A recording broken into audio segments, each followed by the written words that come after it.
What's up? It's your boy Salento. Sophia Grace. Magandang araw mga bata! Narito na naman tayo upang pag-aralan ang Mathematics 2, Unang Markahan, Ika-4 na Linggo, Module 4, Aralin 2. Compares numbers up using relation symbols and orders numbers up to 1,000 in increasing or decreasing order. Ang module na ito ay tungkol sa paghahambing ng mga bilang gamit ang mga kaugnay na simbolo greater than, less than, or equal at pagsusunod-sunod ng mga bilang pataas hanggang 1,000 mula sa pinakamababa hanggang sa pinakamataas, least to greatest, o pinakamataas hanggang sa pinakamababa, greatest to least. Sa pagtatapos ng araling ito, ikaw ay inaasahan na may hahambing ang mga bilang gamit ang mga kaugnay na simbolong greater than, less than, or equal. Mapagsunod-sunod ang mga numero hanggang 1,000 mula sa pinakamababa hanggang sa pinakamataas, least to greatest, o pinakamataas hanggang pinakamababa, greatest to least. Sa araling ito, mapaghahambing ang mga bilang pataas gamit ang mga ugnayang simbolo greater than, less than, or equal to. Tingnan ang mga larawan. Makikita sa larawan ang Aquarium A at Aquarium B. Ang dalawang aquarium ay may lamang tubig. Paghambingin ang dalawa at sagutin ang mga tanong na kaugnay nito. Pareho ba ang laman ng dalawang aquarium? Tama! Hindi parehas ang laman ng tubig ng aquarium. Alin sa palagay mo ang may maraming lamang tubig? Magaling! Ang Aquarium B ang may maraming lamang tubig. Alin ang may kaunting lamang tubig? Very good! Ang Aquarium A. Iguhit ang simbolong ginamit upang may pag-ahambing ang dalawang aquarium. Kung ang sagot ninyo ay ganitong simbolo, tama kayo. Ang tawag sa simbolong ito ay less than. Makikita ang simbolong nagpapakita na mas kaunti ang lamang tubig ng Aquarium A kaysa Aquarium B. Ang simbolong lesser than ay ginagamit kung ang paghahambing ng mga bagay o bilang ay nagpapakita na mas kaunti o mas mababa ang bilang ng nasa kaliwang bahagi kaysa sa kanang bahagi. Tingnan ang susunod na larawan. Ito pa rin ay mga aquarium, Aquarium A at Aquarium B. Pareho ba ang laman ng dalawang aquarium? Magaling! Hindi parehas ang laman ng dalawang aquarium. Alin sa palagay mo ang may maraming lamang tubig? Very good! Ang Aquarium A. Alin ang may kaunting lamang tubig? Tama! Aquarium B. Iguhit ang simbolong ginamit upang may paghambing ang dalawang aquarium. Kung ganitong simbolo ang ginuhit ninyo, tama kayo. Yan ay tinatawag na greater than. Makikita ang simbolong nagpapakita na mas marami ang lamang tubig ng Aquarium A kesa Aquarium B.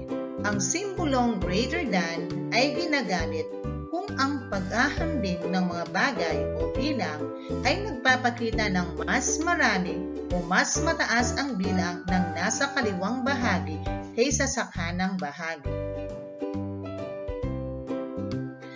Ang dalawang hugis ay may lamang bilang sa loob.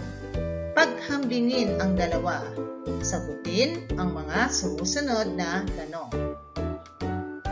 Pareho ba ang lamang bilang ng dalawang hugis? Magaling! Parehas na 896 ang lamang bilang ng dalawang hugis. Anong bilang mayroon ang hugis bilog? Tama, 896. Anong bilang mayroon ang hugis parisukat? Magaling, 896. Iguhit ang simbolong ginamit upang may paghambing ang dalawang hugis. Kung ganito ang sagot ninyo, tama kayo. Makikita ang simbolong nagpapakita na pareho o magkatulad ang lamang bilang ng hugis bilog at hugis parisukat.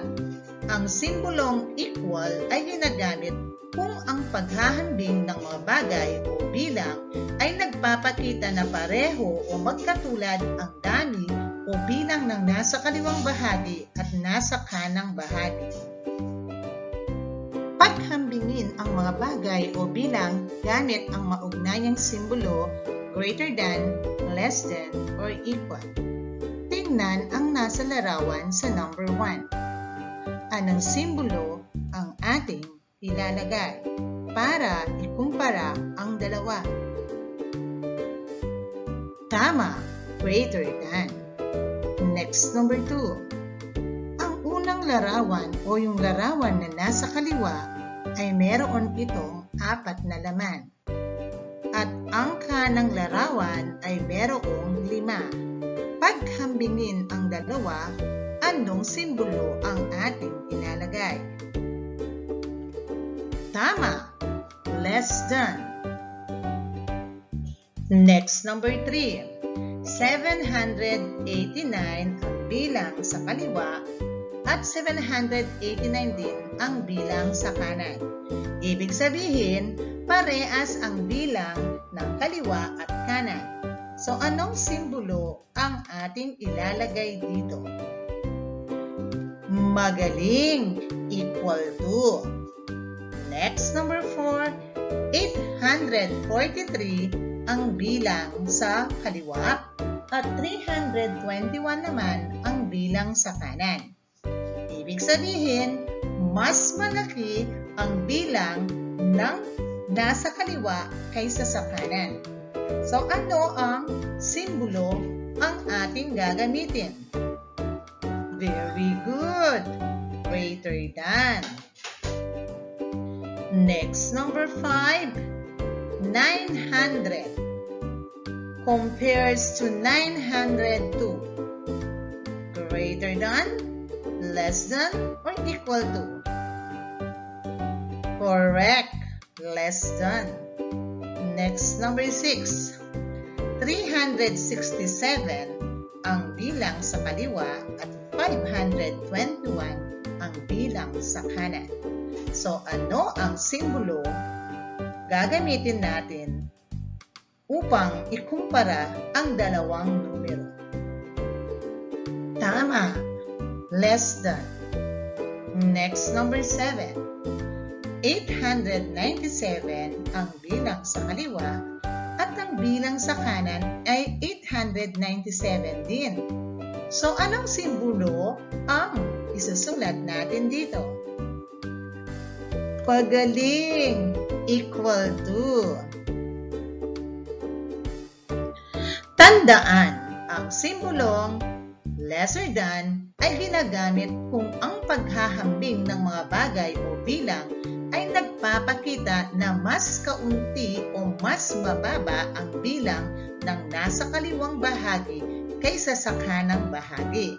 Halimbawa, 453 is less than 657. Ang simbolong greater than ay ginagamit kung ang paghahambing ng mga bagay o bilang ay nagpapakita na mas marami o mas mataas ang bilang ng nasa kaliwang bahagi kaysa sa kanang bahagi. Halimbawa, 657 is greater than 453.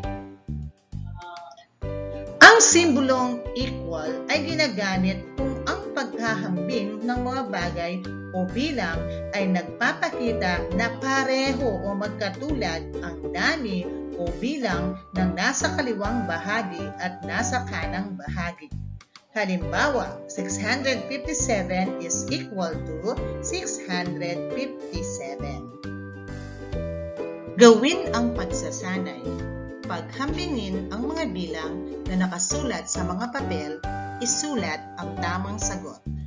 Number 1, 387 compares to 893. Kung ang sagot ninyo ay less than, tama kayo. Next, number 2, 228 compares to 282, anong simbolo ang ating ilalagay? Tama, less than. Next, number 3, 421 ikumpara sa 157, anong simbolo ang ilalagay natin? Correct, greater than. Next, number 4, 981 ikumpara natin sa 438, ano ang simbolo na ating gagamitin? Magaling, greater than. Next, number 5, 668 ikumpara natin sa 668, ano ang gagamitin nating simbolo? Tama, equal to. Salamat sa pakikinig mga bata. Hanggang sa muli. Paalam!